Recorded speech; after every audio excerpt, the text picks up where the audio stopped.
সাথীয় বন্ধুগণ, এ পর্যায়ে গুরুত্বপূর্ণ আলোচনায় আসছেন শ্যামনগর মাটি ও মানুষের প্রাণ প্রিয় বন্ধু, রাজপথের রোলাকু সৈনিক, সাতক্ষীরা 4 পীর সাহেব চরমনায়ের মনোনীত আস্থাভাজন প্রার্থী আলহাজ এস এম মোস্তফা আল মামুন মনির।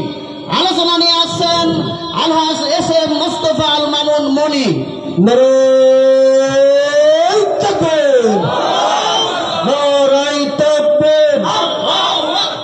মার্কা কে আছে?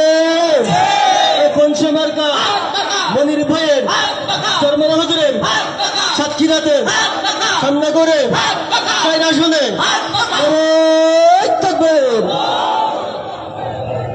নাহমাদুহু সাল্লাল্লাহু আলা রাসূলিল কারীম, আম্মা বাদ। আউযু বিল্লাহি মিনাশ শাইতানির রাজীম। বিসমিল্লাহির রহমানির রহিম। আসসালামু আলাইকুম ওয়া রাহমাতুল্লাহি ওয়া বারাকাতুহু। সম্মানিত উপস্থিতি, প্রয়োজনীয় রাষ্ট্র সংস্কার, গণহত্যার দৃশ্যমান বিচার ও পিয়ার পদ্ধতিতে জাতীয় নির্বাচনের দাবিতে ইসলামী আন্দোলন বাংলাদেশ শ্যামনগর উপজেলা শাখা কর্তৃক আয়োজিত আজকের এই বিশাল গণসমাবেশের সম্মানিত সভাপতি, উপস্থিত আছেন আজকের এই গণসমাবেশের প্রধান অতিথি ইসলামী আন্দোলন বাংলাদেশের কেন্দ্রীয় সিনিয়র যুগ্ম মহাসচিব ও দলের মুখপাত্র, জননেতা, ছাত্র জননেতা মাওলানা গাজী আতাউর রহমান। উপস্থিত আছেন আজকের এই গণসমাবেশের সম্মানিত বিশেষ অতিথি ইসলামী আন্দোলন বাংলাদেশের কেন্দ্রীয় শিল্প বাণিজ্য বিষয়ক সম্পাদক মাওলানা শোয়েব হোসেন ভাই। উপস্থিত আছেন আজকের এই গণসমাবেশের ইসলামী আন্দোলন বাংলাদেশের কেন্দ্রীয় খুলনা বিভাগীয় সাংগঠনিক সম্পাদক আলহাজ মুফতি মোস্তফা কামাল ভাই। উপস্থিত আছেন ইসলামী আন্দোলন সহ বিভিন্ন রাজনৈতিক দলের নেতৃত্ববৃন্দ, হযরত ওলামা ইকরাম, সাংবাদিক বন্ধুগণ, আইন শৃঙ্খলা বাহিনী সদস্যবৃন্দ ও আমার শ্যামনগর বিভিন্ন প্রান্ত থেকে আগত সহকর্মী, সহযোদ্ধা ও তরুণী জনতা। ইসলামী আন্দোলন বাংলাদেশের সম্মানিত আমির পীর সাহেব চরমনায়ের পক্ষ থেকে সবাইকে জানাই বিপ্লবী সালাম ও আন্তরিক শুভেচ্ছা। আমার প্রিয় বন্ধুগণ, আজ আমি আপনাদের সামনে দাঁড়িয়ে একজন দায়িত্ববান নাগরিক, একজন সচেতন কর্মী, একজন সংসদ সদস্য পদপ্রার্থী হিসেবে আমি চাই নেতা নয় সেবক হতে। ইসলামী আন্দোলন বাংলাদেশের এই মনোনীত প্রার্থী হিসেবে শান্তির প্রতীক হাত পা খামারকে নিয়ে আপনাদের সামনে দাঁড়িয়েছি। ইসলাম দেশ এবং মানবতার কল্যাণে কাজ করার প্রতিশ্রুতি দান করছি। কারণ এই দেশ, এই এলাকা, এই জনগণ আমার কাছে কেবল ভোটারের সংখ্যায় নয়, আমার পরিবারের মতো আমার অস্তিত্বের একটা অংশ। আমার প্রিয় শ্যামনগরবাসী, আমি এমন এক জায়গায় দাঁড়িয়ে আপনাদের সামনে কথা বলছি যে জায়গায় আজ আমাদের কাছে বিধ্বস্ত জনপদের মতো দেখাচ্ছে। 2 দিন আগেও দেখলে দেখতেন এই প্লেয়ার থেকে জায়গা ছিল না, ওই গাছের থেকে আরো 15 ফিট এই জায়গাটা ছিল মানুষের ব্যবসা বাণিজ্যের একটা আবাসের স্থান। সরকার সরকারি জমি অধিগ্রহণ করতেই পারেন। আমার জনগণের মনে ব্যথা নিয়ে, চোখের পানি ফেলিয়ে সরকারের সিদ্ধান্ত সম্মান জানিয়েছি। আমি সংশ্লিষ্ট কর্তৃপক্ষের প্রতি উদাত্ত আহ্বান জানাচ্ছি, জমি অধিগ্রহণের কারণে যে সমস্ত ভাইরা ক্ষতিগ্রস্ত হয়েছেন, যে সমস্ত পরিবার ভূমিহীন হয়েছেন, অনতিবিলম্ব ক্রমে তাদের পুনর্বাসনের ব্যবস্থা করতে হবে। না হলে ইসলামী আন্দোলন মানববন্ধন থেকে শুরু করে সর্বোচ্চ অধিকার আদায়ের বাস্তবায়ন করে ছাড়বে ইনশাআল্লাহ। আমার প্রিয় ভাইরা, সময় এসে পুরাতন কাঠামোর বদলানোর। আমাদের রাষ্ট্র ব্যবস্থার ভিত আজ দুর্বল হয়ে গেছে। দুর্নীতি, দলীয় দখল, প্রশাসন পদক্ষেপ, পক্ষপাত, এসব কারণে জনগণের প্রকৃত ক্ষমতা দিন দিন সংকুচিত হচ্ছে। আজকের সময় সংক্ষিপ্ত কারণে কথা বলার ইচ্ছা অনেক ছিল, অনেক পয়েন্ট ছিল। সংক্ষিপ্তভাবে 2-4টা কথা বলে আমি শেষ করতে চাই। তার ভিতরে আমার প্রিয় শ্যামনগরবাসী, আগামী ত্রয়োদশ নির্বাচনে হাত পাখা প্রতীকে সংসদ সদস্য নির্বাচনে শ্যামনগরকে মডেল হিসেবে গড়ে তোলার প্রতিশ্রুতি দিচ্ছি। শ্যামনগর আমার প্রাণের জায়গা, কিন্তু এই অঞ্চল এখনো পিছিয়ে আছে। শিক্ষা, স্বাস্থ্য, কৃষি, দুর্যোগ ব্যবস্থাপনা আমার অঙ্গীকার। প্রশাসনকে আমি দুর্নীতি মুক্ত করে ছাড়ব। জবাব দিতে এবং আরো জনবান্ধব করা, এলাকার রাজনীতি স্থিতিশীল ফিরিয়ে আনা, মিথ্যা মামলা দিয়ে হয়রানি যে প্রথা চালু হয়েছে তা বন্ধ করেই ছাড়ব ইনশাআল্লাহ। শিক্ষা ক্ষেত্রে শিক্ষার্থীদের ঝরে পড়া ও শিক্ষার গুণগত মান উন্নয়নের পদক্ষেপ গ্রহণ করব। পরিশেষের দিকে এসে বলতে চাই, পীর সাহেব চরমোনাই কোন নেতা পাঠাননি শ্যামনগরে, খাদেম পাঠিয়েছেন। খাদেম, যে খাদেমের কাজ হলো খেদমত করা। যতটুকু খেদমতের দায়িত্ব দেবেন, দোয়া করবেন যেন ইনসাফ ভিত্তিক আদায় করতে পারি। পরিশেষে বলতে চাই, শিক্ষা স্বাস্থ্য আশা করি 30,000 যুবকের কর্মসংস্থানের ব্যবস্থা করেই ছাড়ব ইনশাআল্লাহ। শুধু এখানে নয়, শ্যামনগরের বহির্বিশ্বের আন্তর্জাতিক মানের ফরেন কারেন্সি ইনভেস্টমেন্টের অন্যতম অঞ্চল হবে সাতক্ষীরা জেলার শ্যামনগর উপজেলা ইনশাআল্লাহ। আমি বলতে চাই, স্বাধীনতার পর থেকে এই শ্যামনগর উপজেলার আমার ফ্যামিলির এমন কোন জায়গা নেই যেখানে আমাদের ফ্যামিলি কোনো কন্ট্রিবিউশন নেই। আমার দাদা ভাইস চেয়ারম্যান ছিলেন, যখন ভাইস চেয়ারম্যান হয়েছিলেন তার যে সম্পত্তি ছিল 400 বিঘার কাছাকাছি, যখন উনি ভাইস চেয়ারম্যান শেষ করেন তখন 100 বিঘারও কমতি তার সম্পদ কমে। আমার দাদা, আমার নানা, সেই বংশধারায় আমিও অনাবত্ত। ইনশাআল্লাহ আমরা এই রাজনীতি দিয়ে ব্যবসা করতে আসি নাই, জনগণের খেদমত করতে আসছি। সুতরাং শ্যামনগরকে সাতক্ষীরা জেলার অন্যতম ইকোনমিক জোন হিসেবে প্রতিষ্ঠা করতে চাই। যদি আপনারা সহযোগিতা করেন, আল্লাহর কাছে দোয়া করেন, বামুনদের কাছে দোয়া চান, ইনশাআল্লাহ শ্যামনগর মডেল শুধু সাতক্ষীরা জেলা নয়, বাংলাদেশের অন্যতম উপজেলা হিসেবে করার জন্য প্রতিশ্রুতি দিয়ে আজকে সময় সংক্ষিপ্তের কারণে আমার সংক্ষিপ্ত আলোচনা শেষ করছি। দোয়া চাই, যদি খাদেম হিসেবে নিয়োগ দেন, খেদমতের সর্বোচ্চ লেভেল দেখানোর জন্য, যেটা দেখাই গেছেন সাহাবায়ে কেরাম, যেটা দেখাই গেছেন পীর সাহেব চরমোনাই, যেখানে বর্বর রাজনীতিতে ভরা, সেখানে পীর সাহেব চরমোনাইয়ের রাজনীতি বর্বরকে কবর দিয়ে আদর্শ রাজনীতি বাংলাদেশে প্রতিষ্ঠা করছে এবং সেই কর্মধার হিসেবে আপনাদের সাথে থাকবো। দোয়া চাই। আসসালামু আলাইকুম ওয়া রাহমাতুল্লাহি ওয়া বারাকাতুহু। ধন্যবাদ হাজী মনির সাহেবকে। সংগ্রামী শ্যামনগরবাসী, গণসমাবেশের এ পর্যায়ে প্রধান অতিথির ভাষণ দান করবেন ইসলামী আন্দোলন বাংলাদেশ কেন্দ্রীয় কমিটির যুগ্ম মহাসচিব মাওলানা গাজী আতাউর রহমান। প্রধান অতিথির ভাষণ দান করছেন মাওলানা গাজী আতাউর রহমান। গাজী আতাউর রহমান সাহেবের আগমন ইসলামী আন্দোলন বাংলাদেশ শ্যামনগর শাখার পক্ষ থেকে লাল গোলাপ শুভেচ্ছা, ছাত্র আন্দোলনের পক্ষ থেকে লাল গোলাপ শুভেচ্ছা, যুব আন্দোলনের পক্ষ থেকে লাল গোলাপ শুভেচ্ছা। এ মার্কা কি আছে? এই কোন সে মার্কা? শ্যামনগরে সারা বাংলায়। আসসালামু আলাইকুম ওয়া রাহমাতুল্লাহি ওয়া বারাকাতুহু। নাহমাদুহু ওয়া নুসাল্লি আলা রাসূলিল কারীম, আম্মা বা'দ। ফাআউযু বিল্লাহি মিনাশ শাইতানির রাজীম। বিসমিল্লাহির রাহমানির রাহিম। তাআওয়ানু আলাল বিররি ওয়াত তাকওয়া ওয়া লা তাআওয়ানু আলাল ইসমি ওয়াল উদওয়ান। সাদাকাল্লাহুল আযীম। ইসলামী আন্দোলন বাংলাদেশ সাতক্ষীরা জেলার আওতাধীন শ্যামনগর উপজেলা শাখা কর্তৃক আয়োজিত আজকের এই বিশাল গণসমাবেশের সংগ্রামী সভাপতি, আজকের এই গণসমাবেশের বিশেষ অতিথি, ইসলামী আন্দোলন বাংলাদেশের কেন্দ্রীয় শিল্প ও বাণিজ্য বিষয়ক সম্পাদক মাওলানা সোহাইব হোসেন, বিশেষ অতিথি হিসাবে উপস্থিত আছেন ইসলামী আন্দোলন বাংলাদেশের কেন্দ্রীয় খুলনা বিভাগীয় সাংগঠনিক সম্পাদক মুফতি মুস্তফা কামাল। আজকের এই অনুষ্ঠানের অন্যতম আকর্ষণ শ্যামনগরের গণমানুষের প্রিয় নেতা ইসলামী আন্দোলন বাংলাদেশের সাতক্ষীরা 4 আসনের আসন্ন সংসদ সদস্য পদপ্রার্থী জননেতা SM মোস্তফা আল মামুন হাজী মনির,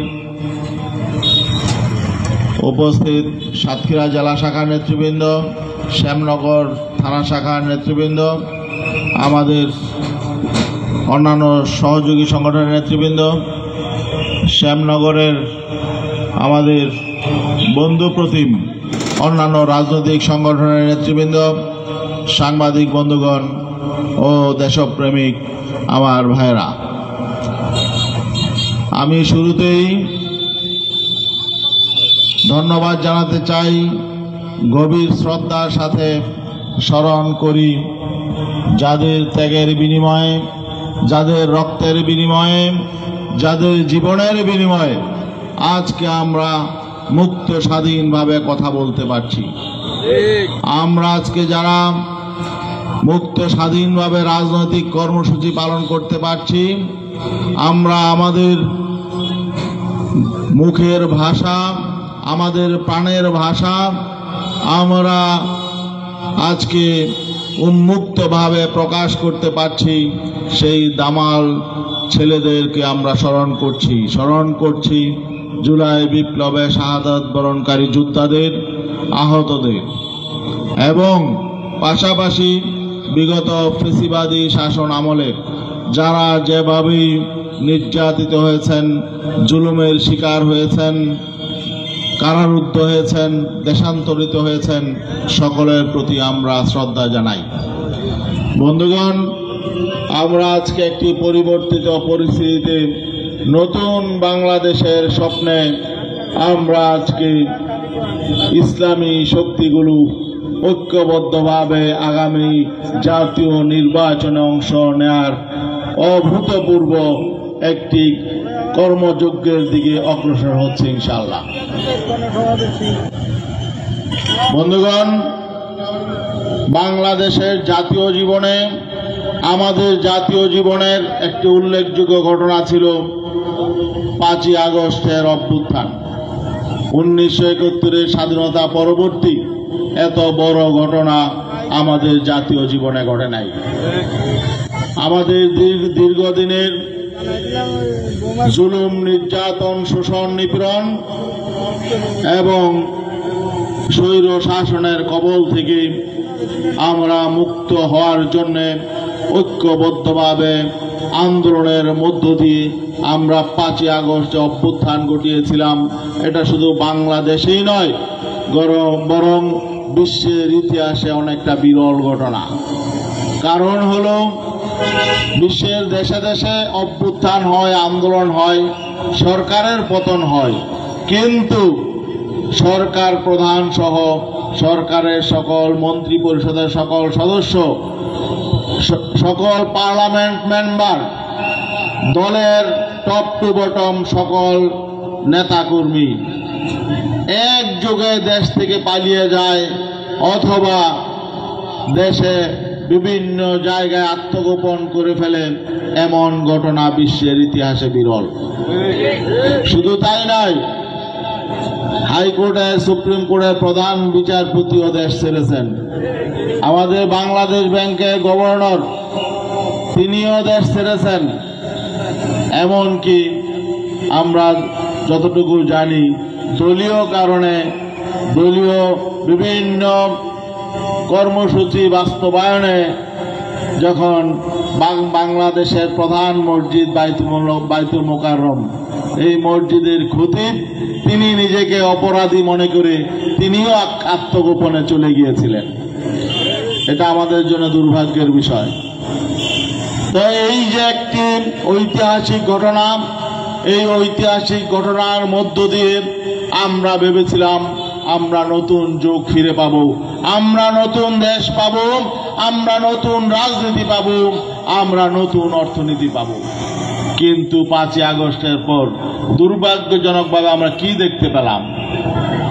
আমরা দেখতে পেলাম অতীতে যেমন দুঃশাসন হয়েছে, দুর্নীতি হয়েছে, চাঁদাবাজি হয়েছে, এবং মিথ্যা মামলা হয়েছে, হয়রানি হয়েছে।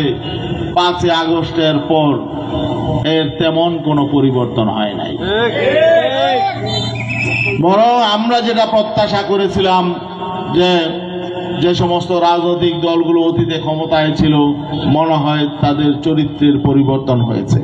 তারা মনে হয় অতীত থেকে শিক্ষা নিয়েছে, তারা মনে হয় এই অভ্যুত্থান থেকে শিক্ষা নিয়েছে। কিন্তু অবাক বিস্ময়ে আমরা দেখলাম যে তারা কোনো শিক্ষা গ্রহণ করে নাই, তাদের কোনো পরিবর্তন হয় নাই। বরং তারা অতীতে যা করেছিল 5ই আগস্টের পরে তাই আবার করা শুরু করল। বেপরোয়া হয়ে গেল। আমরা শুধু দেখলাম শোষণের হাত পরিবর্তন হয়েছে, চাঁদাবাজির হাত পরিবর্তন হয়েছে, দুর্নীতির হাত পরিবর্তন হয়েছে। দুর্নীতি আছে জায়গা মতো, চাঁদাবাজিও আছে, শোষণ নির্যাতনও আছে, মামলাবাজিও আছে, সব কিছুই আছে। পরিবর্তন কেন হয় নাই? পরিবর্তন না হওয়ার কারণ হলো আমাদের যেই রাজনীতিগুলো আছে, যারা বিগত দিনে দেশ শাসন করেছিল, তারা আসলে নৈতিকভাবে, আদর্শিকভাবে আসলে দেশকে পুনর্গঠনের জন্য, দেশের মানুষের মুক্তির জন্য, দেশের উন্নয়নের জন্য তারা কাজ করে না। তাদের একটা কাজ, একটা ধান্দা, সেটা হলো লুটপাট করে কিভাবে সম্পদ সঞ্চয় করা যায়, কিভাবে টাকা কামানো যায়, সেটা বৈধ পথে হোক অবৈধ পথে হোক, টাকা কামানো, লুটপাট করা, মানুষকে হয়রানি করা, এটাই হলো তাদের মূল মিশন, মূল ভিশন।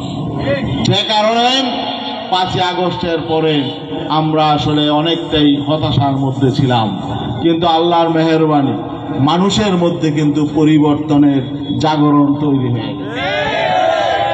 আমাদের মধ্যে সাময়িক একটু হতাশা ছিল যে দেশ কিভাবে পুনর্গঠন হবে, কিন্তু আল্লাহর মেহেরবানি মানুষ বিকল্প শক্তি হিসাবে ইসলামী শক্তির পেছনে কাতার বন্দী হয়ে গেছে। আমাদের নেতা পীর সাহেব চরমরাই অবস্থার নাজুকতা দেখে তিনি ঘোষণা দিলেন, আগামী নির্বাচনে ইসলামপন্থীদের বাক্স হবে একটা, ইসলামপন্থীরা ঐক্যবদ্ধ হবে। কারণ হলো অতীতে যারা দেশ শাসন করেছে, তারা অতীতে যেমন ব্যর্থ ছিল, তারা সামনেও ব্যর্থতার পরিচয় দিবে। আমরা বারবার এ দেশকে আমরা ব্যর্থ হতে দেব না। মানুষের মধ্যে জুলাই অভ্যুত্থান, জুলাই বিপ্লবের মধ্য দিয়ে যে প্রত্যাশা জেগেছে, এই প্রত্যাশাকে আমরা হত্যা করতে দেব না, জুলাইয়ের চেতনাকে আমরা হত্যা করতে দেব না। আরেকটি বিষয় হলো, জুলাইয়ে বৈষম্য বিরোধী আন্দোলন হয়েছে। এই বৈষম্য শুধু বিগত 15 বছরেই নয়, স্বাধীনতা পরবর্তী 53 বছরই বৈষম্য হয়েছে, 53 বছরই লুটপাট হয়েছে, 53 বছরই দুর্নীতি হয়েছে, 53 বছরই দুঃশাসন হয়েছে। ঠিকই ঠিক না ভাই? কোন একটি সরকার সুশাসন প্রতিষ্ঠা করতে পারে নাই, কোন একটি সরকার সুস্থ ধারা রাজনীতি প্রতিষ্ঠা করতে পারে নাই, কোন একটি সরকার জনগণের ভোটাধিকার শতভাগ নিশ্চিত করতে পারে নাই। এজন্যই আজকে জনগণ বিকল্প শক্তি অন্বেষণ করছে। ওনাকে থামান দেখে, উনি বাঁশি বাজায় কেন? এমনিতে কাজ করা যায় না? বাঁশি পাইছে একটা। আমরা দেখেছি বিগত দিনে শোষণ, নির্যাতন, বৈষম্য শুধুমাত্র এই সর্বশেষ 15 বছরই হয় নাই। হ্যাঁ, আওয়ামী আমলে অবশ্যই দুঃশাসনের মাত্রা সীমাহীন ছিল, নির্যাতনের মাত্রা সীমাহীন ছিল। তারা মানুষের ভোটাধিকার কেড়ে নিয়েছে, মানুষের মৌলিক অধিকার কেড়ে নিয়েছে, এবং তারা বিভিন্নভাবে নির্যাতন, নিপীড়ন করেছে। এমনকি জুলাইয়ে তারা গণহত্যা চালিয়েছে। কিন্তু 71-এর পরে যারাই ক্ষমতায় ছিল, কেউই আসলে সঠিকভাবে দেশ পরিচালনা করতে পারে নাই, কেউই জনগণের ভোটাধিকার শতভাগ নিশ্চিত করতে পারে নাই। অতএব অতীতে যে 3টি রাজনৈতিক সরকার ক্ষমতায় ছিল, বাংলাদেশ এ অবস্থায় যাওয়ার পেছনে বাংলাদেশ যে অর্থনৈতিকভাবে ধ্বংসস্তূপে পরিণত হয়েছে, রাজনৈতিকভাবে বাংলাদেশ যে অবস্থায় এসেছে, সহিংস এবং জিহাংসার রাজনীতি প্রতিষ্ঠা হয়েছে, এর পেছনে অতীতে যে 3টি রাজনৈতিক সরকার ক্ষমতায় ছিল, এই 3টি দলই দায়ী। অতীতে 3টি দল ক্ষমতায় ছিল ঘুরে ফিরে। অতীতে কোনো ইসলামী দল ক্ষমতায় ছিল? কোন আমাদের যে সমস্ত ইসলামী দলগুলো আজকে ঐক্যবদ্ধ হওয়ার চিন্তা করছে, তারা কি এককভাবে অতীতে ক্ষমতায় ছিল? ছিল না। অতীতে ক্ষমতায় ছিল 3টি রাজনৈতিক দল, বাংলাদেশ আওয়ামী লীগ, জাতীয়তাবাদী দল বিএনপি এবং জাতীয় পার্টি। ঠিক না? আওয়ামী লীগ তাদের কৃতকর্মের জন্য দেশ ছেড়ে পালিয়েছে, অথবা তারা আজকে দেশে থাকলেও আত্মগোপনে চলে গেছে। জাতীয় পার্টি আসলে কোনো রাজনৈতিক দলের নাম না। জাতীয় পার্টি হলো একটি বিদেশি এজেন্ট। তারা আওয়ামী লীগকে ক্ষমতায় থাকার জন্য ভারতের দ্বারা তারা ব্যবহৃত হয়েছে। আওয়ামী লীগকে ক্ষমতায় রাখার জন্যই ছিল তাদের রাজনীতি, তারা নিজস্ব কোনো রাজনীতি করে নাই। অতএব আওয়ামী লীগ এবং জাতীয় পার্টি জনগণ দ্বারা প্রত্যাখ্যাত হয়েছে। আরেকটি দল ছিল জাতীয়তাবাদী দল বিএনপি, তারা অতীতে 1 বার নয়, 2 বার নয়, 3 বার 4 বার রাষ্ট্র ক্ষমতায় ছিল। ঠিক না ভাই? 4 বার রাষ্ট্র ক্ষমতায় থেকে তারা বাংলাদেশকে কোন পর্যায়ে নিয়ে গিয়েছিল আমরা জানি।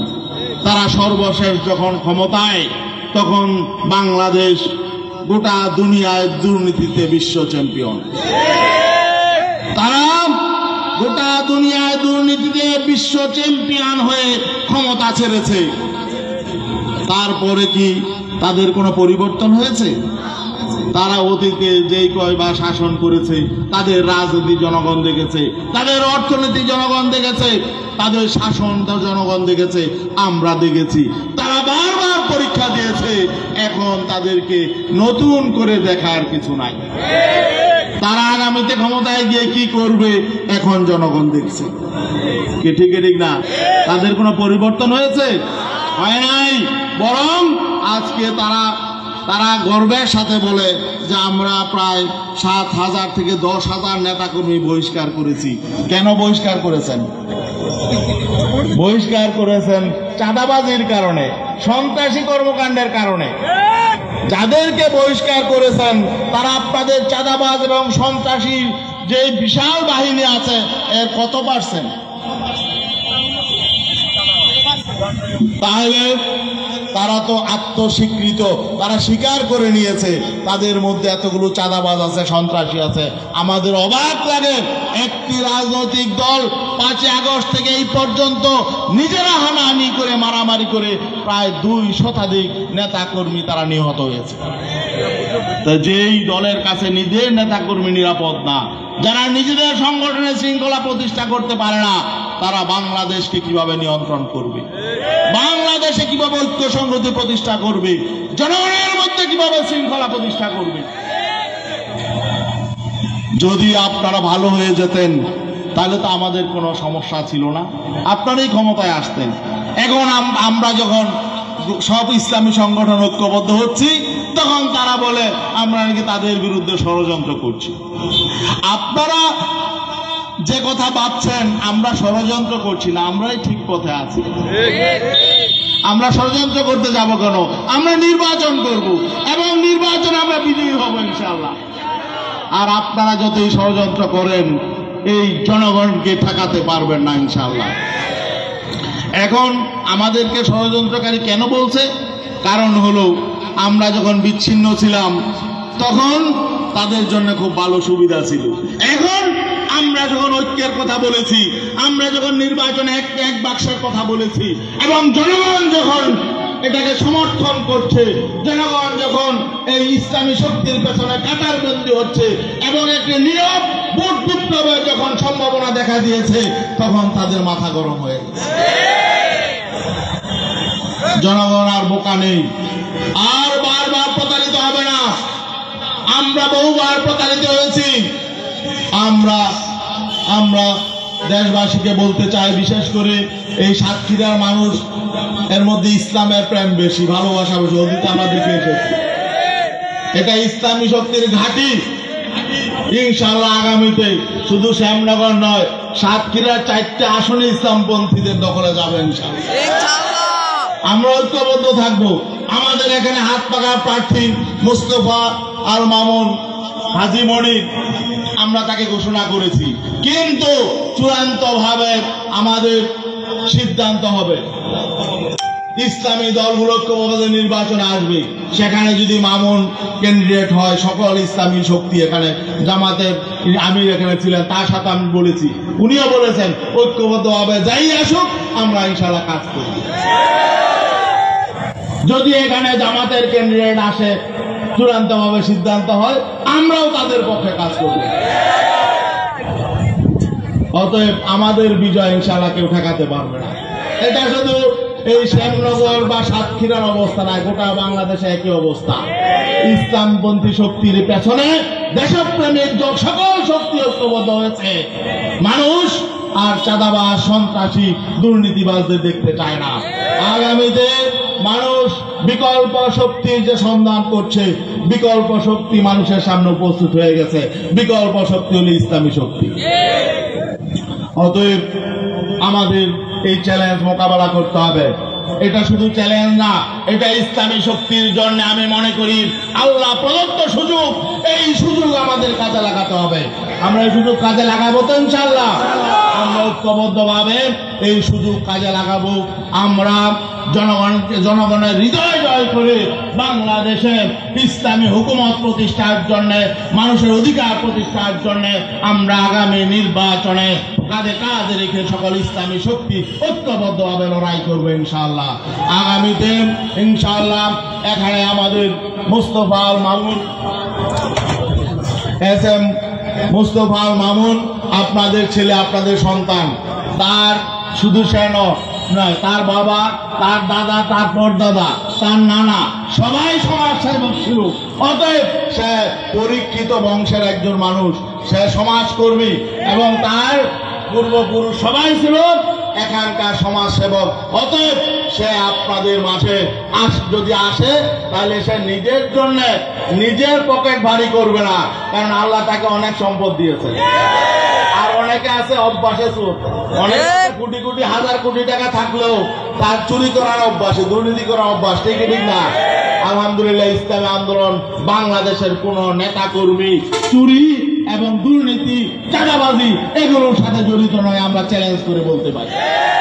একজন কর্মীও না, আমাদের গোটা বাংলাদেশে লক্ষ লক্ষ কর্মী আছে, কিন্তু আমাদের চাঁদাবাজির কারণে, সন্ত্রাসী কর্মকাণ্ডের কারণে একজনকেও নোটিশ করতে হয় নাই। অতএব মোস্তফা আল মামুন আপনাদের সামনে আমরা হাত পাখা তুলে দিলাম। আপনাদের ছেলেকে আপনারা দেখে রাখবেন, তার জন্য দোয়া করবেন, তার পাশে থাকবেন। আগামী নির্বাচনে সে যাতে বিজয়ী হতে পারে, এই জন্য আপনারা ঐক্যবদ্ধভাবে গণমানুষকে ঐক্যবদ্ধ করবেন, এই আশা রেখেই, এই আশাবাদ ব্যক্ত করে শেষ করছি। আসসালামু আলাইকুম।